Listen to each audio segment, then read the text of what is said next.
We'll get him mic'd up and put him on the headset here in just a second. All right, Jeff, we know. Day number 10 in the books. Going great, man. I think the intensity on the defensive side especially, it's where we want to be. We got to keep raising the expectations, and we got to meet the standards on defensive side. The leaders talking and everyone else following. So, what more can we ask for? Yeah, but you're one of these leaders now. This is going into year 3 for you. You've had such a big impact on this unit, your side of the ball, and this team as a whole since coming here. You're the guy breaking down the huddles now pregame, or at least that was the case last year. I imagine stuff like that will continue. How much different is your life with this team now heading into year 3? It's kind of like when you go back to being a baby. You take them steps, you're learning, you're seeing your older siblings doing something that you're going to have to eventually pick up on. And it's the same thing in football. Each year I think you grow as a football player, as a leader, and I think each and every year, especially, since, I guess, high school, go to college and here, coming in, you're learning as a rookie. No matter you're a first-round undrafted guy, you see all these leaders, they leading, and you're trying to pick up some of the tips that they actually, that they talking about or, they showing you how to be a leader. And I think that right there helped me out a lot, watching the guys like Jarrell Casey and now Kevin Byer, he probably one of the best leaders I've been around, his communications, his, a lot of guys just kind of talk sometimes, but you got guys like KB who actually do it. And I think that just helping me out to be a better leader. And just every day I come here, if it's in the meeting room or on the field, try to be the best I could be. Titans defensive lineman Jeffery Simmons is here with us on 104.5 The Zone, fresh off the practice field. The defense has been carrying the day through 10 practices. You're nodding your head for the radio audience. You know what's going on. We're all out here watching it too. That's how you guys progress from the down year that you had. And down year is a funny way to put it because you won your division for the first time in the better part of a decade. But defensively, obviously, there are strides to make. Are we making too much of training camp right now, Jeff, with the way that we've seen, at least out here watching you guys, see you take a leap forward? I think it's one of the things where, as I said in the past in the media, when I did the media last week or whatever it may have been, I think we know about last year. We had that feeling about the way we was on defense last year.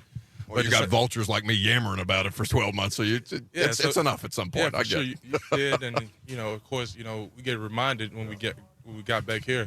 But I think us taking the next step, we're not thinking about that. We're thinking about how can we be better each and every day when we come to practice doing this camp. And I think that's just helping us out on defense. Guys flying around with tremendous energy. You got energy, you got communication, you got everybody just being on the same page. If we're not on the same page, we're going fast, everyone playing field school, whatever it may be, so I think that just helping us out on defense, everyone on one accord. Once you get on one accord and whatever it may be, the call, everyone on one accord, I think one more, like I said, what more can you ask for as a defense? Because everyone's flying to the ball, everyone doing their job. So the dynamic with Danico out here playing alongside you and Tier, really, the three of you, and I've seen some of the depth guys working, but the three of you up front seem to be the leaders at your position at this point. Playing next to these two guys, what can that do for a player like yourself up front? I think it's always great when you have a great D-line. The great D-line, it just don't be about yourself. It's for the team. We making a lot of negative plays in the backfield, no matter if it's tackle for loss, sacks, disrupting the time of the quarterback, he throws, batting ball down. I think that just helped the team out. And just coming out of our room, I think we got a great group, especially with the vet, Nico. He bring a lot to the room, his disruption. He a great guy, off the field because, you don't have – I don't think you probably don't get too many vets that really just take his time to communicate with the rookies or, younger guys. I'm still just going to my third year, so I'm still asking, the Nico question, going to his 8th or 9th year. It just always, like I said, I'm still trying to learn, because I'm still a young guy. I'm still want to take my game to the next level. And having Nico, Tart, a lot of guys in that room, Merch, whoever it may be who on the field, I think we're going to have a great room. We're going to come and play ball every day. So, every Sunday. It's crazy every time you say that, and I don't just say that to flatter you because you're sitting here in front of me, but you don't seem like, I mean, going into year 3 doesn't seem like that at all for you. I mean, the fans don't respond to you in that way.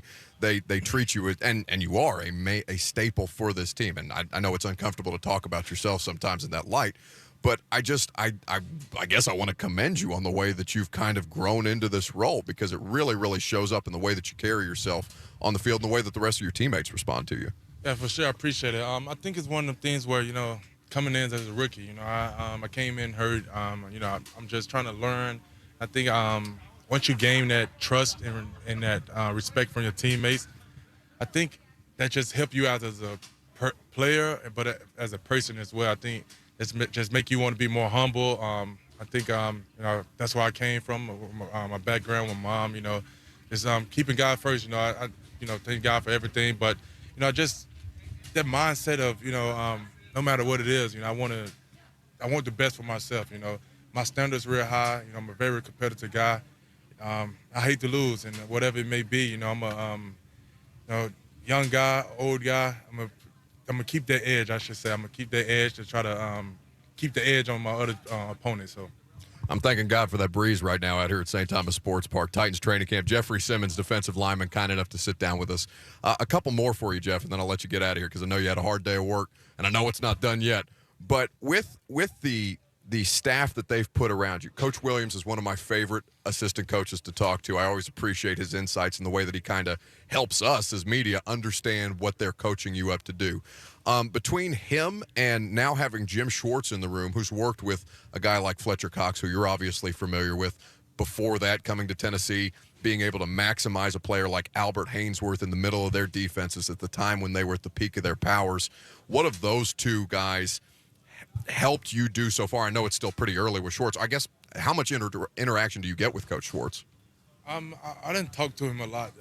Since he's been there, he was my first time meeting him. He told me about the guys who he had coached, especially Fletcher Cox because of Mississippi State, I guess. But just having a coach like that on the staff that, known for having defensive linemen at the top tier, I think it's just great for not just me, but everyone across on the defense. And then Coach Williams, Coach T, we always joking around each and every day. But, I have learned so much from Coach T because he one of them guys that, he wanted the best from his players. And I can't say much more about him because, it shows, even on the field, no matter what it is, he going to push us to the highest limit.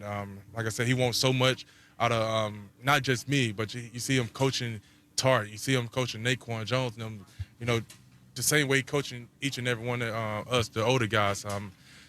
So I think just having them two guys, especially, on the defensive side and defensive line side, I think it just, I always say, what more can you ask for? That's one of the things, like, what more can you ask for, especially guys who have a defensive lineman who's playing at the top tier or, some of the top defensive linemen have coached some of the top defensive linemen. We were talking to Coach Williams on Saturday. He was out here ragging you about your diet. Did that get back to you?